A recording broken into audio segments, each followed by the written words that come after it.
আসানসোলের পর এবার বসিরহাটের দিকে নজর রাখবো। বসিরহাটে শুট আউট, গুলিবিদ্ধ তৃণমূল কর্মী। প্রতিবাদে রাস্তায় টায়ার জ্বালিয়ে বিক্ষোভ। অভিযুক্ত আয়ুবের বাড়িতে হামলা, আগুন, স্ত্রীকে মারধরের অভিযোগ। জনরোষ বলে দাবি তৃণমূলের। গুলি চালানোর ঘটনায় এখনো পর্যন্ত গ্রেফতার একজন।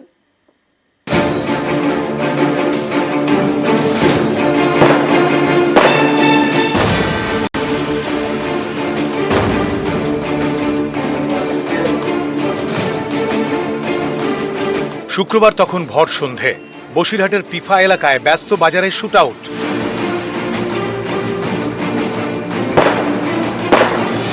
গুলিবিদ্ধ হন তৃণমূল কর্মী আলতাফ মালি। জানা গেছে পিফা বাজারে ফটোকপি করতে গিয়েছিলেন আলতাফ। সেই সময় দোকানের বাইরে থেকে তাকে লক্ষ্য করে গুলি করা হয়। গুলি লাগে আলতাফের পিঠে। তাকে উদ্ধার করে প্রথমে বসিরহাট হাসপাতালে নিয়ে যান স্থানীয়রা। পরে আক্রান্ত তৃণমূল কর্মীকে পাঠানো হয় আরজি করে। সেখানে অস্ত্রোপচার করে গুলি বের করেন চিকিৎসকেরা। এলাকার সিসি ক্যামেরার ফুটেজে চিহ্নিত হয় হামলাকারী। নাম আয়ুব গাজী। বসিরহাটেরই শঙ্করপুরের বাসিন্দা আয়ুব গাজীর বিরুদ্ধে বসিরহাট থানায় লিখিত অভিযোগ দায়ের করেছে আলতাফ মালির পরিবার।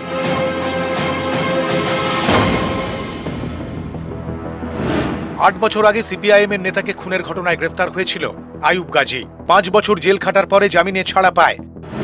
পরে বাংলাদেশে গাঁজা পাচার করতে গিয়ে ফের ধরা পড়ে।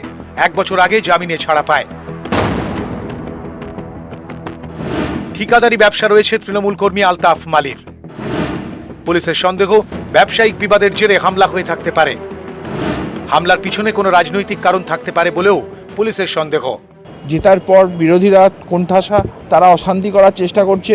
গুলি একটিই চলেছে, তবে গুলিটি মাল্টিপল স্প্লিট উন্ডে ঢুকেছে। স্থানীয় যারা রয়েছেন তারা খোঁজখবর নিচ্ছেন, পুলিশ প্রশাসন এটা শক্তভাবে তার দেখাশোনা করছেন, নিশ্চয়ই ধরা পড়বে। তৃণমূল কংগ্রেসের দাবি সম্পূর্ণ মিথ্যা। এই ঘটনায় বিরোধী রাজনৈতিক দলের কোনো যোগ নেই। আলতাফ বাবুর কোনো ব্যবসায়িক শত্রুতা ছিল কিনা, কিংবা তৃণমূল কংগ্রেসের নিজস্ব গোষ্ঠী কোন্দল কিনা, সে বিষয়ে খতিয়ে দেখা উচিত।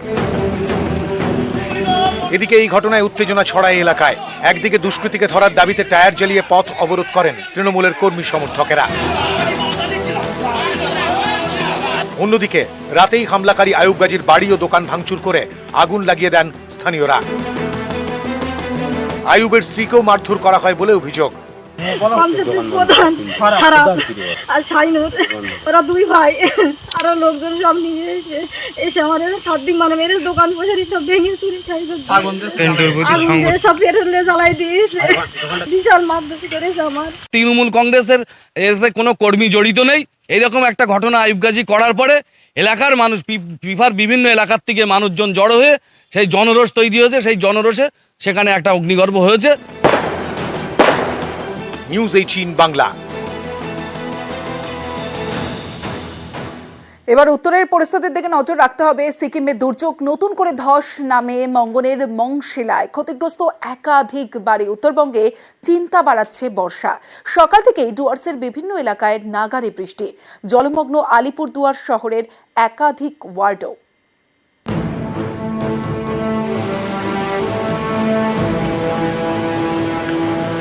গত কয়েকদিন সিকিমে নাগাড়ে বৃষ্টি। ভয়ঙ্কর হয়ে ওঠে তিস্তা।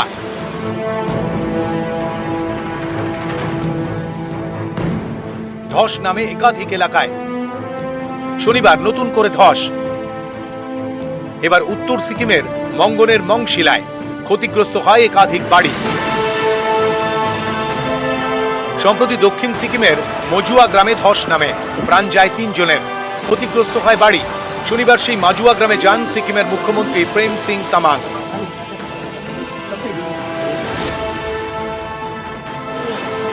উত্তরবঙ্গের কালিম্পং, এখানে তিস্তার জল কিছুটা নামলেও সতর্ক প্রশাসন। তিস্তা পারের বাসিন্দাদের আতঙ্ক কাটেনি। এদিন তিস্তা বাজারে যান দার্জিলিং এর বিজেপি সাংসদ রাজু বিস্তা। স্থানীয়দের সঙ্গে কথা বলেন। কালিম্পং দার্জিলিং এর মধ্যে ঘুর পথে গাড়ি চলছে। 10 নম্বর জাতীয় সড়কে এখনো বন্ধ ভারী গাড়ি। বাংলা সিকিম লাইফলাইন দিয়ে চলছে ছোট গাড়ি। এসবের মধ্যে স্বস্তির ছবি তিস্তা পাড়ে। নদীর জল একটু নামতেই শুরু ফুটবল।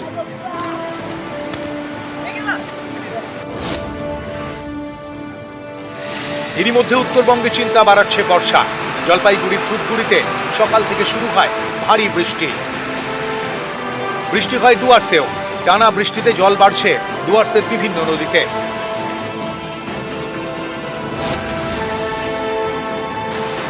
টানা বৃষ্টি হয় আলিপুরদুয়ারেও। জলমগ্ন হয়ে পড়ে শহরের বিভিন্ন এলাকা।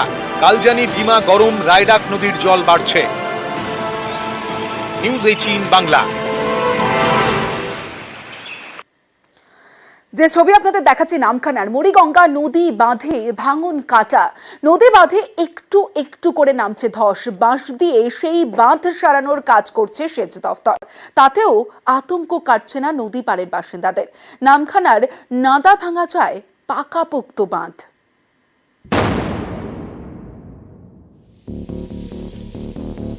মে মাসে আছড়ে পড়ে ঘূর্ণিঝড় রেমাল। ক্ষতিগ্রস্ত হয় মুড়িগঙ্গার নদী বাঁধ। দক্ষিণ 24 পরগনার নামখানার নাদাভাঙা গ্রামে প্রায় 70 ফুট বাঁধে ধস নামে। সেই বাঁধ সারানোর কাজ করছে সেচ দপ্তর। বসানো হচ্ছে বাঁশ, কিন্তু ভয় কাটছে না নদী পাড়ের বাসিন্দাদের। আমাদের তো চড়ার কাছ থেকে নাদাভাঙা গ্রাম ছিল। আচ্ছা, ভেঙে ভেঙে ভেঙে ভেঙে এই পর্যন্ত এসেছে। বহু লোকের ঘর বাড়ি ছিল, সব ভেঙে ভেঙে চলে গেছে। দেখলাম তো একটা অস্থায়ীভাবে কাজ হচ্ছে, এটা কি থাকবে? না, থাকবে না। এই তো এই কটালে একটা দুটো যদি জোয়ারে ভেঙে যাবে। স্থায়ীভাবে কোনো ঘর বাড়ি বা চাষবাস করা যাচ্ছে না, আর খুব কষ্টে থাকি। নাদাভাঙার পাশ দিয়ে বয়ে গিয়েছে মুড়িগঙ্গা। বারবার এই গ্রাম প্রাকৃতিক দুর্যোগের মুখে পড়েছে। ভেঙেছে নদী বাঁধ, তলিয়ে গিয়েছে জমি। এই এলাকায় একসময় সবজি চাষ হতো, সেসব এখন বন্ধ। ভাঙনের জেরে একটু একটু করে ছোট হচ্ছে নাদাভাঙা। এবার ঘূর্ণিঝড় রেমালের জেরে নদী বাঁধে ধস নামে। তারপরেও নদীর স্রোতে একটু একটু করে ভাঙছে বাঁধ। এই বাঁধ সারানোর কাজ করছে সেচ দপ্তর, কিন্তু ভয় কাটছে না বাসিন্দাদের। তারা বলছেন বাঁশ দিয়ে সাময়িকভাবে ভাঙন আটকানো সম্ভব। সামনে আসছে কোটাল, তারপর বর্ষা, তখন কি হবে? বাঁধ অনেক অনেক দূর ছিল আমাদের বাঁধ, কিন্তু পরপর পরপর খেয়ে তো আমাদের এই কাছকে এসে গেছে। স্থায়ীভাবে কোনো কাজ হচ্ছে না। এবং আমরা চাচ্ছি আমরা বোল্ডার ফেলা বা ভালোভাবে পিচিং হোক, বা আমাদের আইলামাদের মতন বাঁধ হোক। আমাদের বিভিন্ন নদী বাঁধগুলোকে শক্তপোক্ত করার লক্ষ্যে কিন্তু পশ্চিমবঙ্গ রাজ্য সরকার তার নিজস্ব কোষাগার থেকে, যেহেতু কেন্দ্রীয় সরকার থেকে আমাদের বিভিন্ন বঞ্চনা এবং যেহেতু অর্থ আমাদের আটকে রেখেছে, সেক্ষেত্রে রাজ্য সরকার তার নিজস্ব উদ্যোগে নদী বাঁধগুলোকে আস্তে আস্তে ধীরে ধীরে পরিকল্পনা মাফিক কাজ করছে। যেহেতু মেগা প্রজেকশন অনগোয়িং প্রসেস, একটা আমাদের একটা প্রজেকশনের মধ্যে ধরা হয়েছে, সেটা যতক্ষণ না ইমপ্লিমেশন হচ্ছে, সেক্ষেত্রে সেখানকার মানুষদের যে নদী বাঁধটা সুরক্ষা করার জন্য বর্তমান রাজ্য সরকারের পক্ষ থেকে ইরিগেশন থেকে এই কাজগুলোকে ছোট ছোট আকারে করা হচ্ছে। নামখানা থেকে বিশ্বজিৎ হালদার, নিউজ 18 বাংলা। এবার দেখাবো সরকারি জমিতে বেআইনি নির্মাণ। মহিষাদলে রাজ্য সড়কের গা ঘেঁষে তৈরি হচ্ছে পাকা বাড়ি। আর এ নিয়েই ক্ষুব্ধ স্থানীয়রা হলদিয়ার মহকুমা শাসকের কাছ থেকে রিপোর্ট চেয়ে পাঠিয়েছেন পূর্ব মেদিনীপুরের জেলা শাসক।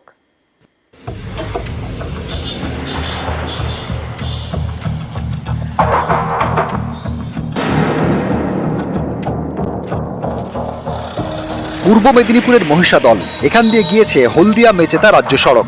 রাস্তার পাশে পূর্ত দপ্তরের জমি, সেই জমি দখল করে বেআইনি নির্মাণ। হলদিয়া থেকে মেচেদা পর্যন্ত দিনের আলোয় পিডব্লিউডির জায়গা অপোজ করে বহু কনস্ট্রাকশন এইভাবে গজিয়ে গেছে, যে জায়গায় আমরা মানুষের চলাফেরার অসুবিধা হচ্ছে। থানার একবারেই সামনে একটা বিল্ডিং আবার নতুন করে তৈরি হচ্ছে, যেটা অবৈধ কনস্ট্রাকশন, যার কোনো পারমিশনও নয়। এইভাবে দিনের পর দিন পিডব্লিউডি জায়গা অপোজ করে যে জিনিসগুলো হচ্ছে, পাবলিকেরই প্রচন্ড ক্ষতি হচ্ছে এবং পাবলিক যাতায়াতের অসুবিধা হচ্ছে। মহিষাদলের হাসপাতাল মোড়, এই এলাকার খুব কাছে বিডিও অফিস, রয়েছে মহিষাদল থানা। এমন একটি জায়গায় রাজ্য সড়কের গা ঘেঁষে তৈরি হচ্ছে কংক্রিটের বাড়ি, সেটা আবার পূর্ত দপ্তরের জমিতে বেআইনি ভাবে। স্থানীয়দের অভিযোগ, এভাবেই রাজ্য সড়কের ধার ঘেঁষে সরকারি জায়গা দখল হয়ে যাচ্ছে। কোথাও তৈরি হচ্ছে দোকান, কোথাও তৈরি হচ্ছে বাড়ি, অথচ এই হলদিয়া মেচেদা রাজ্য সড়ক সম্প্রসারণের কাজ শুরু হওয়ার মুখে। তার আগে সরকারি জমিতে কিভাবে বেআইনি নির্মাণ চলছে, সেই প্রশ্ন তুলেছেন স্থানীয়রা। ওখান থেকে পুলিশ প্রশাসনের দূরত্ব, হ্যান্ডশেক দূরত্ব, বিডিও ঢিল ছোড়া দূরত্ব, এরা তো নিশ্চয়ই ঘুমিয়ে নেই। এদের চোখের সামনে কি করে যে এত বড় একটা কনস্ট্রাকশন হচ্ছে রাস্তার উপর, সেটা ভেবেই আমরা ভেবে পাচ্ছি না যে আমরা কার উপরে ভরসা করব। আমি এসডিওকে দ্রুত তদন্ত করে দেখতে বলেছি, যদি এটা বেআইনি ভাবে হয় নির্দিষ্ট আমরা ব্যবস্থা নেবো তাড়াতাড়ি। হ্যাঁ সত্যি এটা বিপজ্জনক, সেই জন্য আমি এসডিওকে বলেছি তদন্ত করতে এবং দ্রুত ব্যবস্থা নিতে। মহিষাদলের মানুষের আরো অভিযোগ, শুধুমাত্র যে এই রাজ্য সড়কের পাশে এভাবে বেআইনি নির্মাণ কাজ হচ্ছে তাই নয়, একই সঙ্গে মহিষাদলের বিভিন্ন জায়গায় সরকারি জমিতে অবৈধ নির্মাণ কাজ অবাধেই চলছে। ক্যামেরায় সন্দীপ গুড়িয়ার সঙ্গে সুজিত ভৌমিক, নিউজ 18 বাংলা।